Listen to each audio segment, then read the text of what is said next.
हाम्रो चाहना विकास हाम्रो लक्ष्य सूचना र अभिव्यक्ति हाम्रो सब पक्ष हामी नेपालका सामुदायिक रेडियो। सामाजिक रूपान्तरणका लागि यो हो सामुदायिक सूचना नेटवर्क CIN। अहिले बिहानको 6 बजेको छ। सामुदायिक सूचना नेटवर्क CIN-बाट अब प्रसारण हुँदैछ साझा खबर।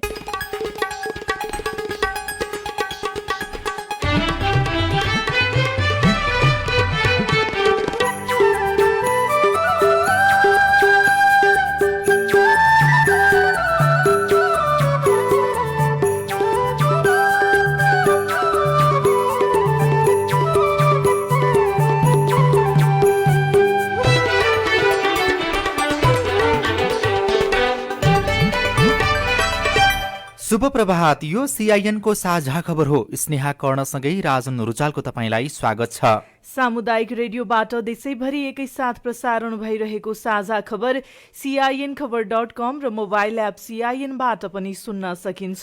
आज 2077 साल माघ 3 गते शनिबार, जनवरी 16 तारिक सन् 2021, नेपाल सम्मत 1141 पौष शुक्ल पक्षको तृतीया तिथि। साझा खबरमा प्रमुख खबरका शीर्षकहरू। प्रतिनिधि सभा विघटनको मुद्दा संवैधानिक इजलासमै विघटनको सिफारिस नै शंकास्पद देखियो। प्रचण्ड नेपाल समूहको निर्णय, ओलीलाई स्पष्टीकरण, पौडेलको जिम्मेवारी खोसिने। नेपाल भारत संयुक्त आयोगको बैठक, सीमा समस्या सुल्झाउने सहमति। कोभिसिल्ड खोपलाई नेपालमा आपतकालीन प्रयोगका लागि अनुमति। कोरोना परीक्षण र संक्रमण दर भने निरन्तर घट्दै। 6 महिनामा विकास खर्च 14.5% मात्रै। केन्द्र सरकारसँग मुख्यमन्त्रीका गुनासै गुनासा। नेपाल भारत पेट्रोलियम पाइपलाइनबाट इन्धन चोरी हुने गरेको खुलासा।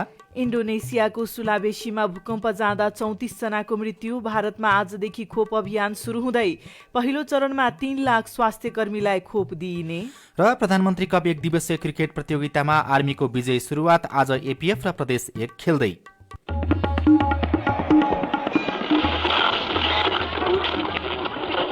सयौं रेडियो, हजारौं रेडियो कर्मी र करोडौं नेपालीको माझमा यो हो सामुदायिक सूचना नेटवर्क CIN। साझा खबरको सबभन्दा सुरुमा संसद विघटन सम्बन्धी मुद्दा संवैधानिक इजलासले नै हेर्ने सम्बन्धी प्रसङ्ग। प्रतिनिधि सभा विघटन सम्बन्धी रिटमाथिको सुनवाई सर्वोच्च अदालतको संवैधानिक इजलासमै हुने भएको छ। प्रधान न्यायाधीश चोलेन्द्र शमशेर जबरा नेतृत्वमा हिजो बसेको संवैधानिक इजलासले रिट निवेदकहरूको माग बमोजिम बृहत पूर्ण इजलासमा लैजान नपर्ने आदेश दिएको हो। प्रधान न्यायाधीश जबरा न्यायाधीशहरू विशम्बर प्रसाद श्रेष्ठ, अनिल कुमार सिन्हा, सपना प्रधान मल्ल र तेज बहादुर केसी सम्मिलित इजलासको आदेशमा प्रस्तुत रिट निवेदनमा नेपालको संविधानको धारा 137(3) बमोजिम गम्भीर संवैधानिक व्याख्याको प्रश्न समावेश भएको देखिएकाले निवेदकको माग बमोजिम गर्नु नपर्ने भनिएको छ। आदेशबारे CIN-सँग कुरा गर्दै सर्वोच्चका प्रवक्ता भद्रकाली पोखरेलले भन्नुभयो, 77/9/22 यी सबै परेका चाहिँ रिट निवेदनहरू छन्। यी रिट निवेदनहरू चाहिँ बृहत पूर्ण इजलासमा छलफल हुनुपर्छ भन्ने खालको, संवैधानिक इजलासको क्षेत्राधिकारभित्र नपर्ने भन्ने खालको जुन निवेदन बृहत पूर्ण इजलासमा सुनाइ गरी पाऊँ भन्ने निवेदन थियो, त्यो निवेदनको सन्दर्भमा छलफल बहस भएर संविधानको धारा 133 को उपधारा 3 बमोजिम गम्भीर संवैधानिक व्याख्याको प्रश्न समावेश भएको हुनाले संवैधानिक इजलासबाट हेर्ने भन्ने खालको चाहिँ देखिएकोले निवेदकको माग बमोजिम केही गरिरहनु परेन भन्ने एउटा आदेश भयो। अर्को चाहिँ हजुरको यो अरू बाँकी रहेका जति निवेदनहरू छन् सबै रिट निवेदनहरू माघ 4 गते पछि आइतबार चाहिँ पेश गर्ने आदेश भयो। प्रधानमन्त्री केपी शर्मा ओलीले प्रतिनिधि सभा विघटन गर्दा मन्त्री परिषदको निर्णयका आधारमा राष्ट्रपति कार्यालयबाट जारी भएको सूचनाकै विषयमा पनि विवाद भएको छ। सर्वोच्च अदालतमा शुक्रबार सुनवाई भइरहेका बेला निवेदकहरूका कानून व्यवसायीले सरकारले गरेको निर्णयमा बेहोरा थप गरी राष्ट्रपति कार्यालयबाट सूचना जारी भएको भनी आपत्ति जनाएका हुन्। 77 पुस 5 गते नेपाल सरकारको निर्णय अनि प्रधानमन्त्रीले राष्ट्रपति कार्यालयमा पठाएको पत्र 4-4 पानाको रहेको छ। त्यहाँ कहीँ संविधानको धारा लेखिएको राखिएको छैन, संविधान मात्रै लेखिएको छ। वरिष्ठ अधिवक्ता रमन श्रेष्ठले इजलासमा भन्नुभयो, राष्ट्रपतिज्यूले त्यहाँ नेपालको संविधानको धारा 76 को उपधारा 1 र 7 अनि धारा 85 एवं भनेर थप्नु भएको रहेछ। सुरुमा पनि मैले मन्त्रीपरिषदको लिखित जवाफमा संविधानको धारा उद्धृत गरेको छैन भनेर बहस गरेको थिएँ। उहाँले राष्ट्रपतिले संविधानको धारा उपधारा थप्न मिल्ने कि नमिल्ने भनेर प्रश्न समेत गर्नुभएको छ। प्रधानमन्त्री कार्यालयले गत पुस 5 गते प्रतिनिधि सभा विघटन गरिएको सम्बन्धमा राष्ट्रपति कार्यालयलाई 2वटा पत्र पठाएको थियो। एउटा मन्त्रीपरिषदले गरेको निर्णयको बेहोरा र अर्को प्रधानमन्त्रीले राष्ट्रपतिलाई सम्बोधन गरेको पत्र। दुईमध्ये प्रधानमन्त्रीले राष्ट्रपतिलाई पठाएको पत्रमाथि भने प्रश्न उठेको हो। प्रधानमन्त्रीको पत्रमा चलानी नम्बर समेत नभएको बताइएको छ। शीतल निवासबाट पठाउनु पर्ने पत्र प्रधानमन्त्री कार्यालयले पठाएको छ। पुस 5 गतेको पत्र पुस 20 गते मात्रै प्रमाणीकरण भएको छ। पत्रको तलमाथि प्रधानमन्त्रीको हस्ताक्षर अस्वाभाविक मानिएको छ। यसकारण पनि यसलाई शंकास्पद मानिएको अधिवक्ताहरूले बताएका छन्। यसैबीच सर्वोच्च अदालतको संवैधानिक इजलासका 4 न्यायाधीशहरूले प्रधानमन्त्री केपी शर्मा ओलीलाई भेटेको भन्दै आचार संहिताको प्रश्न उठेको छ। प्रतिनिधि सभा विघटनको मुद्दा सुनवाईका क्रममा निवेदक मध्येका एक शशि श्रेष्ठले भेटेको प्रसंग कोट्याउँदै निष्पक्ष न्याय सम्पादनको सुनिश्चितता हुनुपर्ने माग गर्नुभएको हो। श्रेष्ठले यो प्रसंग राखिन सक्दै प्रधान न्यायाधीश चोलेन्द्र शमशेर जबराले यस्तो कुरा यहाँ नगर्नुस् भन्दै विषय टुङ्ग्याउन आदेश दिनुभएको थियो। केही बेरमा सर्वोच्च अदालतले विज्ञप्ति जारी गरेर यस्तो समाचारप्रति गम्भीर ध्यानाकर्षण भएको प्रतिक्रिया दिएको थियो। यस्तै सरकारले 2/3 बहुमत सहितको ताजा जनादेशका लागि प्रतिनिधि सभा विघटन गर्नु परेको निर्णय गरेको दावी गरेको छ। प्रतिनिधि सभा विघटन गर्ने गत पुस 5 गतेको मन्त्रीपरिषदको निर्णयमा मुलुकमा राजनीतिक संकट ल्याउने र संविधान कार्यान्वयनमा अवरोध गर्ने काम भइरहेकाले 2/3 बहुमत आवश्यक भएको भन्ने उल्लेख गरिएको छ। विभिन्न स्वार्थका कारण निरन्तर प्रहार भइरहेकाले सरकारले जनहित र राष्ट्रहितका काम सम्पूर्ण सामर्थ्य र ध्यान केन्द्रित गरेर गर्न नपाएको पनि निर्णयमा भनिएको छ। नेपाल कम्युनिस्ट पार्टी नेकपा संसदीय दलका प्रमुख सचेतक देव गुरुङ समेत वरिष्ठ अधिवक्ता दिनेश त्रिपाठी, अधिवक्ता लोकेन्द्र ओली लगायतले 12वटै रिटमाथि बृहत पूर्ण इजलासमा सुनवाई गर्नुपर्ने माग गर्नुभएको थियो। पूर्ण इजलास र संवैधानिक इजलास बीच फरक के हुन्छ? वरिष्ठ अधिवक्ता श्रीहरि अरियालले सीआईएनसँग भन्नुभयो, बृहत इजलासहरूको सर्वोच्चका सबै न्यायाधीशले बसेर हेर्ने पनि परम्परा छ। कतिपय अवस्थामा हेरेका पनि छन्। अहिले त्यो नगर्ने यदि हो भने 14 जनाको प्यानल बनाएको छ संवैधानिक इजलासको लागि। संवैधानिक इजलासलाई नै बृहत बनाएर जति न्यायाधीश संवैधानिक इजलासमा तोकिएका छन् ती सबैले हेरे भने पनि कुनै बाधा पर्ने हुँदैन। संवैधानिक इजलास र पूर्ण इजलास भनेको न्यायाधीशहरूको संख्या तलमाथि त्यही मात्रै फरक हो कि अथवा अरू के हुन्छ? त्यही मुख्य कुरै त्यसैमा छ क्या। अब अहिले म प्रत्येक न्यायाधीशको बारेमा नभनौँ, न्यायाधीशहरू अलिकति को चाहिँ आलोचित छन् क्या। प्रधान न्यायाधीशलाई न्यायाधीश तोक्ने अधिकार हुन्छ।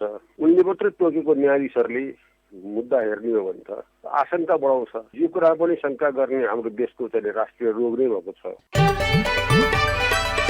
नेपाल कम्युनिस्ट पार्टी नेकपाको नेपाल प्रचण्ड समूहले केपी शर्मा ओलीले पार्टी अनुशासन उल्लङ्घन गरेको भन्दै उहाँलाई स्पष्टीकरण सोध्ने निर्णय गरेको छ।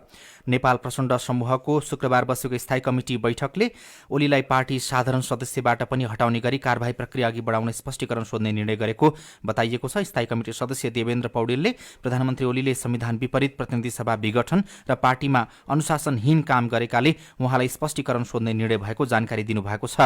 पार्टी विधानमा कुनै पनि सदस्यलाई कारबाही गर्नुअघि स्पष्टीकरण सोध्ने र सफाईको मौका दिने व्यवस्था छ। ओलीलाई स्पष्टीकरण सोधेर पार्टीको साधारण सदस्यबाट हटाउने तयारी प्रचण्ड नेपाल समूहको रहेको छ। विधानको व्यवस्था अनुसार कारबाहीका लागि प्रक्रिया अघि बढाइएको पौडेलले सीआईएनसँग बताउनुभयो।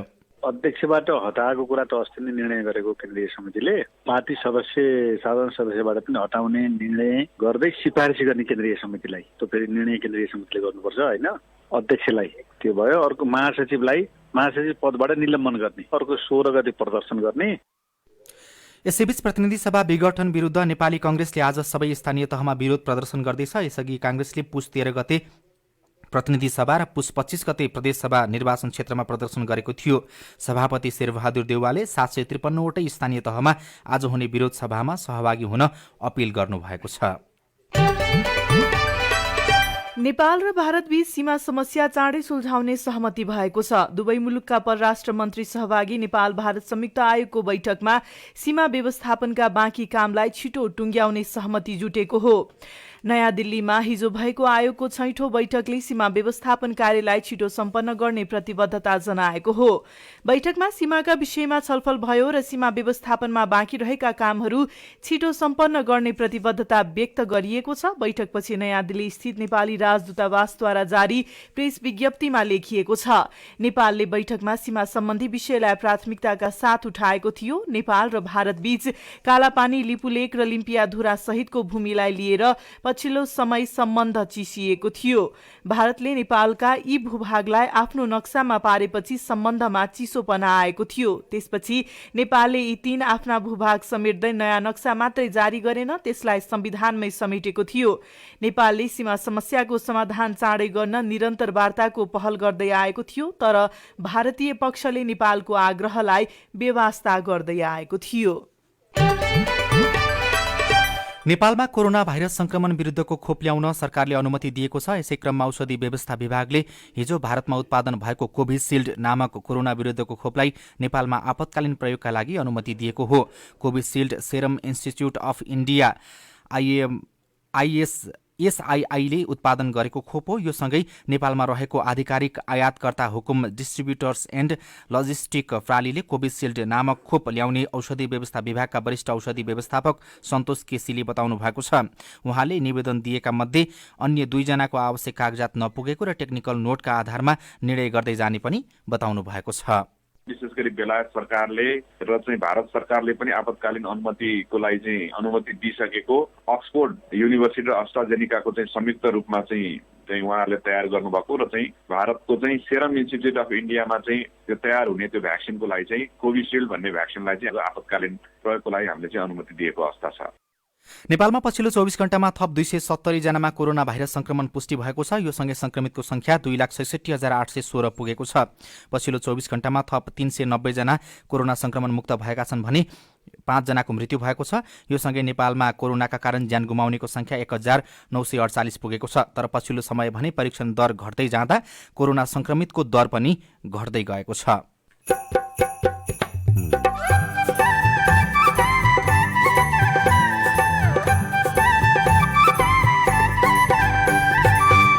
सामुदायिक सूचना नेटवर्क CIN मार्फत देशभरि प्रसारण भइरहेको साझा खबरमा विरोधका बीच निर्वाचनको सम्भावना कति? निर्वाचनबाट भाग्नुको मतलब के हो त भन्दाखेरि सडकैबाट आन्दोलनबाटै फैसला गर्ने परम्परा नेपालमा विकास हुन्छ। 6 महिनामा विकास खर्च 14.5% मात्रै। केन्द्र सरकारसँग मुख्यमन्त्रीका गुनासा लगायतका खबर बाँकी नै छन्। CIN को साझा खबर सुन्दै गर्नुहोला। ओहो सर नमस्ते, विद्यालय खोल्नु भएछ, खुसी लाग्यो। तर यस्तो कोरोनाको प्रकोपको समयमा सञ्चालन गर्नु अघि, सञ्चालन भइरहेको समयमा र सञ्चालनपछि बालबालिकाको सिकाइलाई निरन्तरता दिन स्वास्थ्य सुरक्षा सम्बन्धी महत्त्वपूर्ण काम गर्नुपर्छ। त्यो गर्नु भएको छ त? सबै पक्षसँग समन्वय गरेर सरकारले तयार पारेको विद्यालय सञ्चालन सम्बन्धी कार्य ढाँचा 2077 अनुसार योजना बनाएकै छौँ। अब सबैको पहुँच हुने गरी हात धुने साबुन पानीको व्यवस्था पनि मिलाएका छौँ। अब बाल मैत्री, अपाङ्ग मैत्री, लैङ्गिक मैत्री शौचालयको पनि छुट्टी व्यवस्था मिलाएका छौँ। अब ज्वरो नाप्ने सहितको स्वास्थ्य सहायता कक्षको व्यवस्था पनि छ। बस्दा 1 मिटर भौतिक दूरी कायम हुने गरी बालबालिका र शिक्षक ढुक्क साथ विद्यालयमा आउने वातावरण पनि बनाएका छौँ। अब त्यसको जानकारी त अब अभिभावकलाई पनि छ, त्यति भए त पुग्छ होला नि। अब विद्यालय खुलेको समयमा संक्रमित र बिरामी बाहेक सबै बालबालिका विद्यालय ल्याउन पहल गर्नुपर्छ। तपाईले भनेको बाहेक विद्यालयमा मास्कको अनिवार्य प्रयोग गर्ने, कक्षा कोठामा पर्याप्त प्रकाश र दुवैतिरबाट हावा चल्ने गरी झ्यालढोका खुल्ला राख्नुपर्छ। विद्यालयमा सबैले देख्ने गरी कोरोना भाइरसबाट बच्न अपनाउनु पर्ने सावधानीका बारेमा समावेशी र बालमैत्री सूचना सहितको पोस्टर पम्पलेट पनि टाँच्नुपर्छ। पाठ्यवस्तु समायोजन ढाँचा 2077 अनुसारको वार्षिक कार्यतालिका र पठन पाठनको योजना तयार गरी कार्यान्वयन गर्नुपर्छ। अब विद्यालय सञ्चालन भएपछि योजना बमोजिम कार्यान्वयन भए नभएको अनुगमन गर्ने र आवश्यकता अनुसार मनोसामाजिक परामर्शदाताको व्यवस्था गरी परामर्श सेवा दिने पनि व्यवस्था मिलाएको छ है। ल गजब गर्नु भएको रहेछ। केही गरी विद्यालय बन्द भइहाले नेपाल सरकार शिक्षा, विज्ञान तथा प्रविधि मन्त्रालयबाट जारी गरिएको सिकाइ सहजीकरण निर्देशिका अनुसार वैकल्पिक सिकाइका माध्यम अपनाएर विद्यार्थीलाई सिकाइमा जोड्नुहोला। जस्तोसुकै विपदमा पनि बालबालिकाको सिकाइलाई निरन्तरता दियौं, सुरक्षित साथ पुनः विद्यालय जाने कार्यलाई सुनिश्चित गरौं। सेभ द चिल्ड्रेन र CIN को सहयोगमा नेपाल सरकार शिक्षा विज्ञान तथा प्रविधि मन्त्रालयबाट जारी सन्देश। सामाजिक रूपान्तरणका लागि यो हो सामुदायिक सूचना नेटवर्क CIN। तपाईँ अहिले देशभरिका सामुदायिक रेडियो CIN खबर.com र मोबाइल एप CIN-बाट एकैसाथ साझा खबर सुन्दै हुनुहुन्छ। अब आज काठमाडौँबाट प्रकाशित भएका पत्रपत्रिकाको खबर। नागरिक दैनिकको पहिलो पृष्ठमा आधा वर्षमा 14.4% मात्रै विकास खर्च शीर्षकमा खबर लेखिएको छ। सरकारले चालू आर्थिक वर्षको 6 महिनामा पूर्वाधार लक्षित बजेटको 14.4% मात्रै खर्च गरेको छ। सरकारले विगतमा जस्तै यो वर्ष पनि पुँजीगत बजेट खर्च गर्न नसकेको हो। विगतमा सामान्य अवस्थामा पनि पुँजीगत बजेट खर्च गर्न नसकेका अधिकारीहरूलाई यस वर्ष कोभिड-19 गतिलो बहाना बनेको छ। अन्नपूर्ण पोस्ट दैनिकको पहिलो पृष्ठमा पाइपलाइन छेडेर इन्धन चोरी शीर्षकमा खबर लेखिएको छ। नेपाल भारत पेट्रोलियम पाइपलाइनमा दुलोपारी इन्धन चोरी भएको छ। भारतको बिहार पटनाबाट सिवान हुँदै मोतिहारी भएर बाराको अम्लेखगञ्ज क्षेत्रीय डिपोसम्म जोडिएको पाइपलाइन अन्तर्गत सिवान क्षेत्रमा उक्त घटना भएको हो। अम्लेखगञ्ज डिपो प्रमुख तथा पेट्रोलियम पाइपलाइन आयोजनाका प्रमुख भरत रेग्मीले भारतीय क्षेत्रमा ओछ्याइएको 10 इन्च व्यास भएको पाइपलाइनमा ड्रिल मेसिनले छेडेर अर्को पाइप जोडेर इन्धन चोरी गर्ने गरेको पाइएको बताउनु भएको छ। कान्तिपुर दैनिकमा केन्द्रसित मुख्यमन्त्रीका गुनासा शीर्षकमा अर्थ वाणिज्य पृष्ठमा खबर लेखिएको छ। प्रधानमन्त्री केपी शर्मा ओलीले अध्यक्षता गर्ने राष्ट्रिय विकास समस्या समाधान समितिको बैठकमा 5वटा प्रदेशका मुख्यमन्त्रीहरूले आयोजना कार्यान्वयनमा देखिएका समस्यादेखि समयमै संघीय कानून नबन्दा काममा गर्न अप्ठ्यारो परेको बारे पनि गुनासो गरेका छन्। प्रधानमन्त्री निवास बालुवाटारमा हिजो भएको बैठकमा एकपछि अर्को गर्दै मुख्यमन्त्रीहरूले खेप्नु परेको समस्या राखेका थिए। बैठकमा पुष्पकमल दाहाल प्रचण्ड नेपाल समूहका कर्णाली प्रदेशका मुख्यमन्त्री महेन्द्र बहादुर शाही र सुदूरपश्चिम प्रदेशका मुख्यमन्त्री त्रिलोचन भट्ट भने उपस्थित हुनुभएको थिएन। छलफलका लागि विभिन्न मन्त्रालयका मन्त्री, मुख्यमन्त्री, संघीय मन्त्रालयका सचिव, प्रदेशका सचिव लगायतको उपस्थिति रहेको थियो। संघबाट बजेट पठाउने काममा ढिलाइ एवं कन्जुसाई गर्दा हामीले काम गर्न पाएनौं, शेरधन राई मुख्यमन्त्री प्रदेश नम्बर 1 उहाँले भन्नुभएको छ। त्यस्तै प्रदेश नम्बर 2 का मुख्यमन्त्री लालबाबु राउतले प्रदेशमा लेखाका कर्मचारी थोरै भए, दरबन्दी अनुसार भएनन्, त्यसकारण बेरुजु बढ्यो भनेर गुनासो गर्नुभएको छ। बागमती प्रदेशका मुख्यमन्त्री डोरमणि पौडेलले भने हचुवामा संघबाट योजना पठाउने काम भएको, जग्गा प्राप्ति नहुँदा प्रदेशका संरचना बनाउन नपाइएको भनेर गुनासो गर्नुभएको छ। त्यस्तै गण्डकी प्रदेशका मुख्यमन्त्री पृथ्वी सुब्बा गुरुङले साझा अधिकारका विषयमा बनेका केही कानूनको स्पष्टता नहुँदा अन्योलता बढेको बताउनु भएको छ। लुम्बिनी प्रदेशका मुख्यमन्त्री शंकर पोखरेलले भने केन्द्रबाट सशर्त योजना हस्तान्तरण भए पनि पर्याप्त बजेट नपठाउँदा समस्या भएको गुनासो गर्नुभएको छ। प्रधानमन्त्रीलाई मुख्यमन्त्रीहरूले गुनासाहरू सुनाएका थिए। यस्तै अर्को खबर छ। सबै सरकारी सेवा एकै एपबाट दिने तयारी, नागरिक एप सार्वजनिक शीर्षकको। सबै सरकारी सेवालाई एकै एप मार्फत उपलब्ध गराउने लक्ष्यसहित तयार पारिएको नागरिक एपको बेटा भर्सन हिजो सार्वजनिक भएको छ। सञ्चार तथा सूचना प्रविधि मन्त्री पार्वत गुरुङले मन्त्रालयमा आयोजित एक कार्यक्रममा यसको शुभारम्भ गर्नुभएको हो। सरकारले प्रदान गर्ने सबै सेवालाई एप मार्फत नै लिन सकिने बनाउन नागरिक एप तयार भएको बताइएको छ। साझा खबरमा अब हेलो CIN सोभिता रिसालबाट। नमस्कार, म जुम्लाबाट नवराज साई बोल्दैछु। जुम्ला जिल्लाको बहुचर्चित धौलीघाट बहुउद्देश्यीय खानेपानी आयोजनामा स्थानीय तातोपानी गाउँपालिकाबाट 75 लाख, गुठीचौर गाउँपालिकाबाट 75 लाख र सदरमुकाममा रहेको चन्द्रनाथ नगरपालिकाको आर्थिक सहयोगमा निर्माण गर्ने भनिएको उक्त खानेपानी आयोजना 7 वर्ष बितिसक्दा पनि अझैसम्म सञ्चालनमा आउन सकेको छैन। उपभोक्ताको ढिलासुस्ती हो कि स्थानीय निकायको ढिलासुस्ती, जनताले पिउने पानी नपाएका हुन्, जवाब चाहियो। हामीले यस विषयमा धौलीघाट बहुउद्देश्यीय खानेपानी आयोजनाका लागि गठित उपभोक्ता समितिका अध्यक्ष राजकुमार खत्रीलाई सोधेका छौं। यो धौलीघाट विशेष गरी हाम्रो समितिका कारण ढिलाढाला भएको होइन, नेपाल सरकारको कारणले गर्दा ढिलाढाला भएको हो। हामीले स्थानीय स्तरबाट गर्न सबै प्रक्रियाहरू हटाइसकेका छौँ। अब कार्यान्वयन पक्षमा मन्त्रालयबाट ढिला डाला भएको छ। केन्द्र सरकारका कारण किन ढिलाइ भएको भन्ने विषयमा खानेपानी तथा सरसफाई मन्त्रालयका प्रवक्ता रितेश कुमार साक्य भन्नुहुन्छ। ढिलाइ भएको होइन, योभन्दा अगाडि त्यो आयोजना नाममा सानो सानो चाहिँ कार्यक्रम स्किमहरू लिएर गइयो। त्यो आयोजना वास्तवमा यो टेक्निकली एकदमै गाह्रो खालको आयोजना हो। यो हिमाली बेल्टबाट चाहिँ पानी ल्याउनु पर्ने करिब 220 किलोमिटरको ट्रान्समिसन लाइनै छ। यसको 220 किलोमिटरको ट्रान्समिसन लाइन छ भन्ने चाहिँ हामीले बुझ्यौँ। यो 1.55 करोडको प्रोजेक्ट हो। एउटा गाउँपालिका र एउटा नगरपालिका समावेश हुने भएकोले त्यसलाई चाहिँ एउटा बोर्ड मोडलमा लाने विषयमा पनि छलफल भइरहेको छ। डिपिआर चाहिँ कम्प्लिट भइसकेर सायद चैतसम्म यो ठेक्कामा जाने प्रक्रियामा छ। यो नमस्कार, दैनिक गुराँस 8 देखि नागेन्द्र ओली बोल्दैछु। म एक कृषि व्यवसायिक किसान हुँ। मैले पशु पालनका लागि, दुग्ध उत्पादनको लागि गाई र भैँसी पाल्दै आएको छु। मेरो कृषि पेसालाई व्यावसायिक रूपमा पशुपालनको सोच बनाउँदै मैले आफ्नो व्यवसायको लागि कानुनी बाटाहरू पूरा गरिसकेको छु। अब मैले मेरो व्यवसाय अगाडि बढाउनको लागि मसँग पुँजी छैन, पुँजीको खाँचो छ। सुनेको थिएँ सहुलियत ऋण व्यावसायिक कर्जा पाइन्छ। सो सहुलियत व्यावसायिक कर्जा पाउनको लागि मैले कुन ब्याङ्कमा सहकारी गर्दा हुन्छ होला? तपाईको जिज्ञासा हामीले कृषि विकास बैंक लिमिटेडका सूचना अधिकारी हिमलाल पौड्याल समक्ष राखेका छौँ। कृषि सम्बन्धी काम गर्ने हो भने हाम्रो कृषि विकास बैंक दैलेखमा रहेको शाखामा गएर सम्पर्क गर्नु भन्नु, अनि उहाँ रिक्वायरमेन्टको सुविधा उपलब्ध गराउनुहुन्छ। नाइटा, लालपूजा अनि परियोजना भने परियोजनाको फोटो, अनि परियोजनाको स्किम, अब व्यवसाय भने स्किम पनि तयार गर्नुपर्छ, कति लोन लिने हो। एकचोटि उहाँको सम्पर्क गर्नुहोस्, सबै कुरा भनिदिनुहुन्छ उहाँले। तपाईँ जुनसुकै बेला हाम्रो टेलिफोन नम्बर 01 52 60 646 मा फोन गरेर दिएको निर्देशन अनुसार आफ्नो प्रश्न, प्रतिक्रिया र गुनासो रेकर्ड गराउन सक्नुहुन्छ। साथै तपाईँको समस्या समाधान भयो वा भएन त्यसबारेमा पनि हामीलाई जानकारी गराउन सक्नुहुनेछ। साझा खबरमा अब विदेशका खबर। भारतमा आजदेखि कोरोना विरुद्धको खोप अभियान सुरु हुँदैछ। अभियानको पहिलो दिन 3 लाख स्वास्थ्यकर्मीलाई खोप लगाइने भारतीय सञ्चार माध्यमले जनाएका छन्। प्रधानमन्त्री नरेन्द्र मोदीले खोप अभियानको सुरुवात गर्नुहुनेछ। भारतमै आन्दोलनरत किसान र सरकारी प्रतिनिधिहरूबीच हिजो भएको 9औं चरणको वार्ता पनि निष्कर्षविहीन भएको छ। कृषि सम्बन्धी 3वटा नयाँ कानून खारेज गर्न माग गर्दै आन्दोलन गरिरहेका किसानका प्रतिनिधिसँग हिजो केन्द्रीय सरकारका 3 जना मन्त्रीले वार्ता गरे पनि वार्ता निष्कर्षविहीन भएको हो। बेलायतको अर्थतन्त्र गत नोभेम्बर महिनामा 2.6%ले खुम्चिएको सरकारले शुक्रबार सार्वजनिक गरेको तथ्याङ्कमा उल्लेख गरिएको छ। कोरोना भाइरसको दोस्रो लहर फैलिएसँगै लकडाउन र कडा प्रतिबन्ध गरेको बेलायतमा अर्थतन्त्रमाथि नकारात्मक असर परेको हो।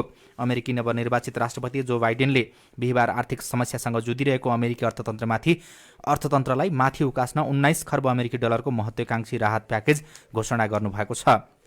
र इन्डोनेसियाको सुलावेसी द्वीपमा शुक्रबार हिजो बिहान 6.2 म्याग्निच्युडको शक्तिशाली भूकम्प गएको छ। यस क्रममा भूकम्पमा परेर कम्तीमा पनि 34 जना व्यक्तिको मृत्यु भएको बताइएको छ।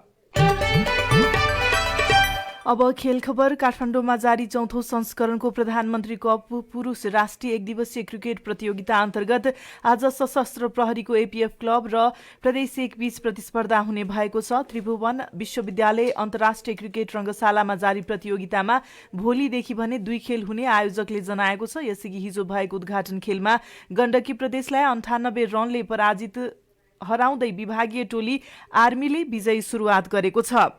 10औं पुष्पलाल स्मृति राष्ट्रिय ब्याडमिन्टन प्रतियोगिताको पुरुष एकल र महिला एकलको सेमी फाइनल समीकरण पूरा भएको छ। पुरुष एकलमा त्रिभुवन आर्मी क्लबका रत्नजित तामाङ, सिल्क ग्रुपका प्रिन्स दाहाल, आर्मीका प्रफुल्ल महर्जन र एपीएफका दिपेश धामीले अन्तिम चारमा स्थान बनाउनु भएको छ र महिला फुटबल लिग माघ 7 गतेदेखि काठमाडौँमा सुरु हुने भएको छ। वैशाख 17 र 27 मा निर्वाचन हुने सम्भावना कति? रेडियो कुराकानी, स्वस्थ जीवनशैलीसँग सम्बन्धीको सन्देश, अरू खबर र कार्टुन पनि बाँकी नै छ। सीआईएनको साझा खबर सुन्दै गर्नुहोला। प्रसुति एक विशेष अवस्था हो। कोरोना भाइरस कोभिड-19 महामारीको समयमा यस अवस्थालाई अझ बढी ध्यान दिनुपर्दछ। गर्भवती तथा सुत्केरीलाई पनि कोरोना भाइरसको संक्रमण हुन सक्छ। जुनसुकै अवस्थामा पनि गर्भवतीलाई विशेष हेरचाह र स्याहार चाहिन्छ। बच्चा जन्माउने बेलामा पनि खतराका लक्षणहरू देखिन सक्छन्। 8 घण्टा भन्दा बढी लामो सुत्केरी व्यथा लाग्नु, बच्चाको पहिला हात, खुट्टा वा नाल निस्कनु, गर्भवतीको हात खुट्टा अररो भई काँप छुट्नु वा मुर्छा पर्नु, बच्चा जन्माउनु अघि अथवा बच्चा जन्मिसकेपछि भएपछि पनि धेरै रगत बग्नु। यस्ता लक्षणहरू देखा परेमा तुरुन्तै नजिकैको स्वास्थ्य संस्थामा जाँच्न लैजानुपर्छ। समयमै खतराका लक्षणको पहिचान गरी गर्भावस्थालाई सुरक्षित बनाऊ। कोभिड-19 सम्बन्धी कुनै पनि जिज्ञासा भएमा पैसा नलाग्ने कल सेन्टर 1115 वा 1133 मा सम्पर्क गरौँ। राष्ट्रिय स्वास्थ्य शिक्षा सूचना तथा सञ्चार केन्द्र र UNFPA द्वारा जनहितमा जारी। सामाजिक रूपान्तरणका लागि यो हो सामुदायिक सूचना नेटवर्क CIN। साझा खबरमा अब निर्वाचनबारे अन्यौलताको प्रसङ्ग। सरकारले प्रतिनिधि सभा विघटन गरेको 1 महिना पुग्न लागेको छ। सरकार निर्वाचनको तयारीमा लागिरहँदा नेकपाकै अर्को समूह र अरू कतिपय दलहरू निर्वाचनको विपक्षमा छन्। वैशाख 17 र 27 मा तोकिएको चुनाव होला त? साथै लीलप्रकाश चन्दले राजनीतिक शास्त्रका प्राध्यापक डाक्टर जनार्दन आचार्यलाई सोध्नु भएको छ। पार्टीको आन्तरिक कचिङ्गल, खिचातानी, नेताहरूको इगो, व्यक्तिगत स्वार्थको कारणले विघटन गर्न परे स्थिति प्रधानमन्त्रीको अभिव्यक्तिहरूबाट पनि प्रष्ट भइरहेछ।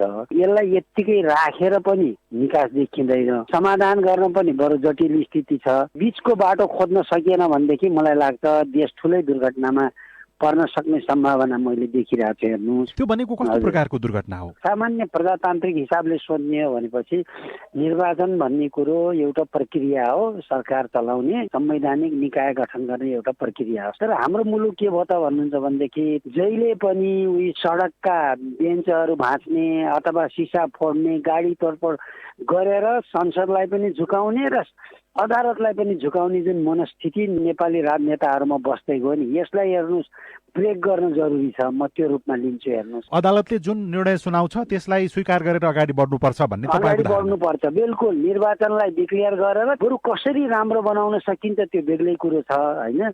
निष्पक्ष हुन पर्यो, सरकारले धाँधली नगरोस्, त्यसको पक्षमा चाहिँ बहस गर्न सकिन्छ।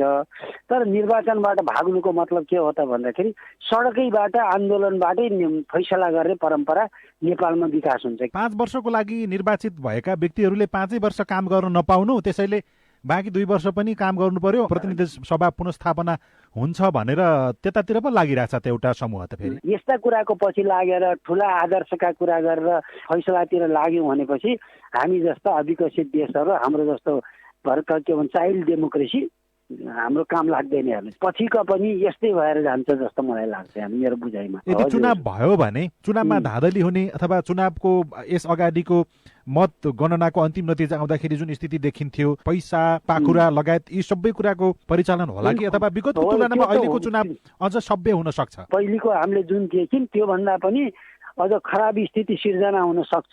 तिनीहरूलाई कन्ट्रोल गर्न सक्ने मेकानिजमहरू डेभलप गर्नतिर लाग्नु पर्यो। कस्तो प्रकारको खराब भन्न खोज्नु भयो? मसल प्रयोग गर्ने, मनी प्रयोग गर्ने, पावर प्रयोग गर्ने। अब त्यो पावरमा चाहिँ प्रयोग हुने मान्छेहरू आफ्नो हैसियत नसम्झिने, त्यसलाई रोक्नको लागि र पत्याउन मिल्ने गरी त्यो वातावरण सृजना गर्ने काम कसले अलि बढी गर्नु पर्यो? मेन कुरो त निर्वाचन आयोग अब कति तटस्थ हुन सक्छ, सफल देखाउन सक्छ, उसको परीक्षाको घडी पनि यही हो। क्राइसिसमा मान्छेको लिडरसिप चिन्ने हो कि अर्को कुरो के हो त भने त्यसलाई सुपरभिजन गर्ने अब देशको सबै निकाय होला नि त, आर्मी होला, त्यसमा प्रहरी होला, अदालतै होला। तिनी सबै कुराहरूले एकैपल्ट मुभ गर्यो भने सम्भव छ। होइन भनेदेखि त धाँधली, पैसा, मसल सबैको प्रयोग गर्न त खोज्छ नि। उठेको उम्मेदवारले जित्नै खोज्छ। नेपालीहरूलाई फेरि हार्न नहुने छ। हेर्नुहोस्, उठेपछि जित्नै पर्ने कल्चर छ हाम्रो।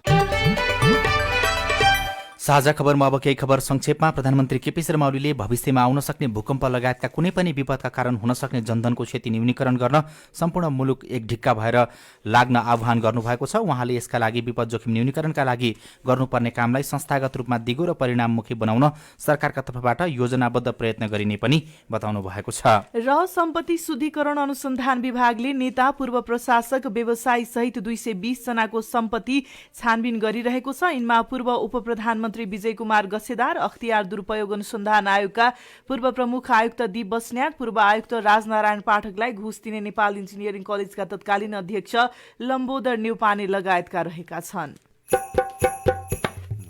हामी साझा खबरको अन्त्यमा आइपुगेका छौं। सामुदायिक रेडियो प्रसारक संघद्वारा सञ्चालित CIN को बिहान 6 बजेको साझा खबर सक्नु अघि तपाईको स्वस्थ जीवनशैलीसँग जोडिएको एउटा सन्देश। घाँटी खसखसाउने समस्या भयो भने के गर्ने? नुन पानीले कुल्ला गर्ने धेरै घाँटी खसखसाइराख्यो भने खानपिनमा तातो झोलिलो उमालेको पदार्थ सेवन गर्ने बानी गर्नुपर्छ। त्यस्तै खाँदाखेरि विशेष गरी काउली, बन्दा, इस्कुस, फर्सी, लौका जसले बढी खसखसाउनलाई चाहिँ सहयोग गर्छ यी चिजहरू खानु हुँदैन र खानेकुराहरूमा दालहरू, सुक्खा तरकारीहरू, गेडागुडीहरू सेवन गर्ने बानी गर्नुपर्छ र 1 चम्चा शुद्ध बेसार तातो पानीसँग बिहान 1 चम्चा बेलुका 1 चम्चा खाँदाखेरि घाँटी खसखसाउने सुक्खा खोकीमा अति प्रभावकारी मानिन्छ। कविराज रमेश पनेरूको यो सन्देशसँगै साझा खबरमा मुख्य खबर फेरि एकपटक।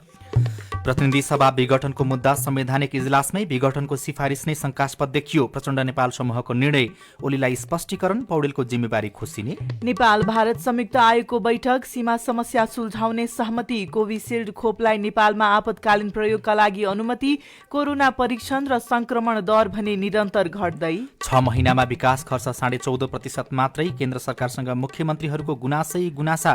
नेपाल भारत पेट्रोलियम पाइपलाइनबाट इन्धन चोरी हुने गरेको खुलासा। इन्डोनेसियाको सुलावेसीमा भूकम्प जाँदा 34 जनाको मृत्यु। भारतमा आजदेखि खोप अभियान सुरु हुँदै पहिलो चरणमा 3 लाख स्वास्थ्य कर्मीलाई खोप दिइने।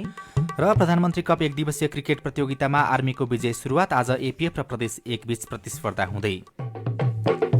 साझा खबरको अन्त्यमा कार्टुन लिएका छौँ राजधानी दैनिकबाट। कुरीकुरी शीर्षकमा उत्तम नेपालले बनाउनु भएको कार्टुन छ। यहाँ नेकपाको प्रचण्ड नेपाल समूहका व्यक्तिहरू जस्ता देखिने, नेताहरू जस्ता देखिने व्यक्तिहरू छन् जो मास्क लगाएको जस्तो पनि देखिन्छ। निकै ठुलो ठुलो जुङ्गा पालेका व्यक्तिहरू छन्। उनीहरू चाहिँ चुनावमा जाँदैनौ भनेर सडकमा उत्रिएका छन्। यति बेला केपी शर्मा ओलीको जुन संसद विघटनको कदम छ त्यसलाई संवैधानिक नभएको भनेर उनीहरूले बताइरहेका छन्। त्यही कुरालाई व्यङ्ग्य गर्न खोजिएको छ। तल चाहिँ यस्तो लेखिएको छ, भोट माग्न जाँदा जनताले नलखेट्ने ग्यारेन्टी भए मात्रै चुनावमा जाने हो, नभए त हाम्रो ग्याङ त सडकमा मात्रै उत्रिन्छ। हवस् त प्राविधिक साथी सुनिल राज भारतलाई धन्यवाद। अहिलेलाई राजन रुचाल र स्नेहा कर्ण बिदा भयौं। तपाईँको आजको दिन शुभ होस्। नमस्कार। यसपछि देशभरिका सामुदायिक रेडियोबाट कार्यक्रम पढ्न देऊ अघि बढ्न देऊ प्रसारण हुनेछ। सुन्ने प्रयास गर्नुहोला।